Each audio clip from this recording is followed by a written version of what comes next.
Namaskar. I hope you can hear me fine. I just did a cursory check and it seems to be working fine. Big news.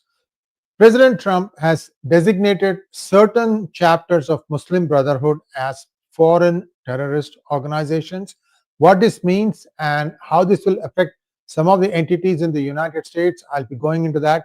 Also, this is different from what the Texas governor has designated CAIR as. I'm going to touch upon that also.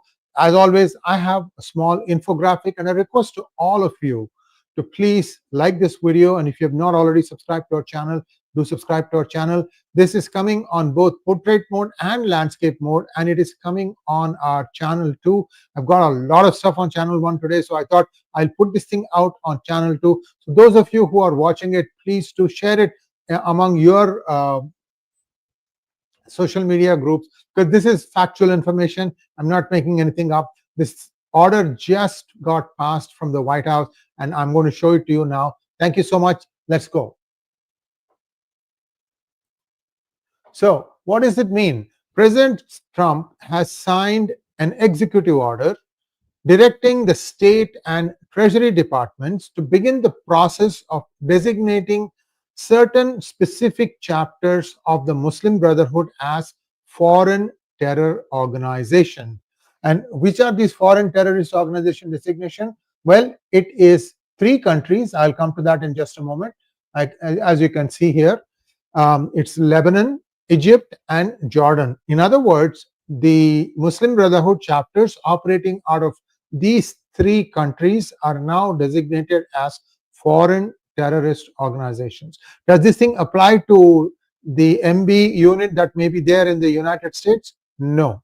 So this does not target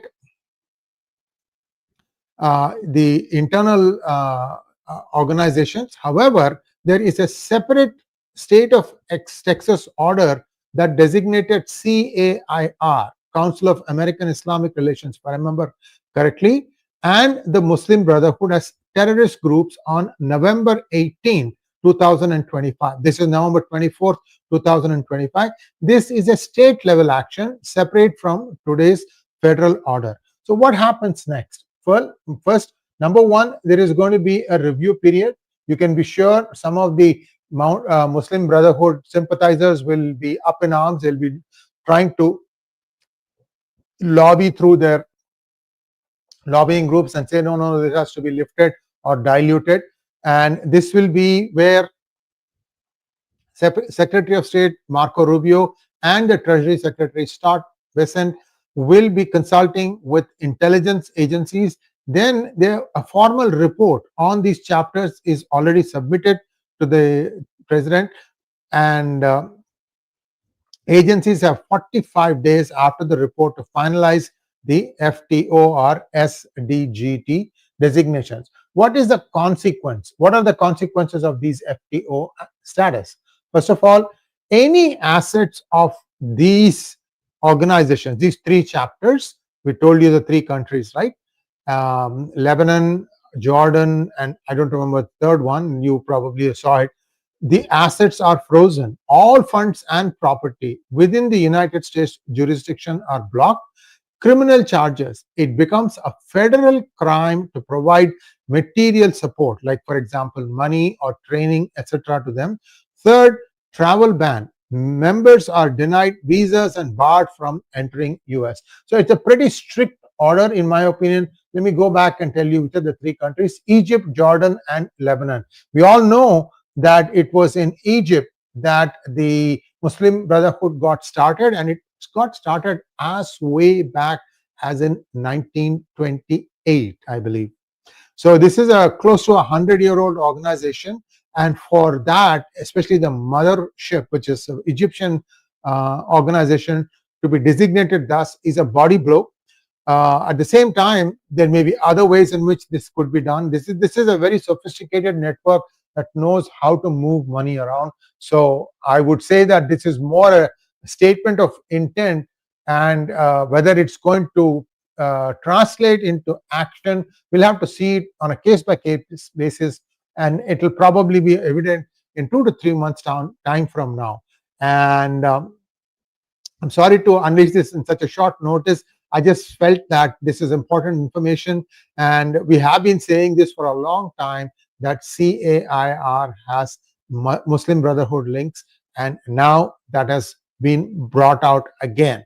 This is not just CAIR. I believe that many of the alphabet soup organizations, including Hindus for Human Rights, which is actually one of those from this same fountain that they drink the water, and I think Jewish Voice for Peace, if I remember correctly.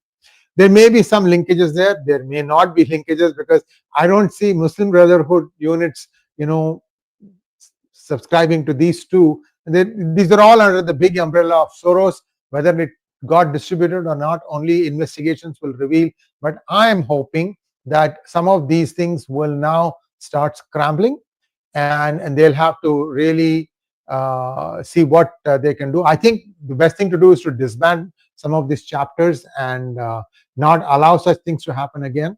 But who are you and I? I mean, we just pay our taxes and we go on. One can only hope that the right thing is done, because this is a huge cancer that is spreading across the world, and at least America has woken up and said enough is enough.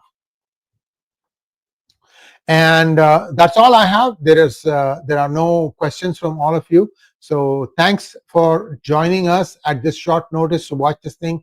And I will be adding a bunch of references to this video, so you can go back and look at that in more detail on what really played out, what are the reasons for doing this, and why this has been taken. Because this is something like a preemptive action, which is good. And somebody was asking, what's your message? My message is nothing. I'm just analyzing what happened. To me, it looks like a preemptive action of something big that's about to happen. Let's wait and see. Thanks for watching. Please like, share, and subscribe to our channel. Don't forget to click on the bell button for notifications. Namaskar.